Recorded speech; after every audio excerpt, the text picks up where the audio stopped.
อแม่พี่น้องก็สิมีบางคนที่งงเหมือนกับผมแม่นบ่ครับก็งงแบบว่าเวลาเราโพสต์รูปภาพโพสต์ข้อความเป็นหยังยอดถูกใจคือหลายแท้แม่นบ่พี่น้องข้อยก็นั่งงงแต่เวลาเราโพสต์คลิปเป็นรูปวิดีโอเนาะเป็นหยังยอดวิวคือน้อยยอดกดถูกใจ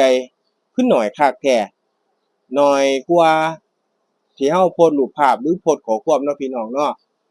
ก็คือว่านั่นล่ะ AI เพิ่นจะดันพวกรูปภาพพวกโพสต์ข้อความหลายกว่าคลิปเด้อพี่น้องเด้อสังเกตเบิ่งดีๆเด้อที่ผู้ใดมียอดวิวน้อยหรือบ่ก็สงสัยว่าเป็นหยังข้อความเวลาโพสต์ยอดกดถูกใจคือหลายแท้หลายกว่าไอ้ยอดคลิปเจ้าของอีกแม่นบ่พี่น้องเอ้ยก็นั่นล่ะ AI เพิ่นจะดันข้อความกับไอ้รูปภาพเด้อพี่น้องเด้อ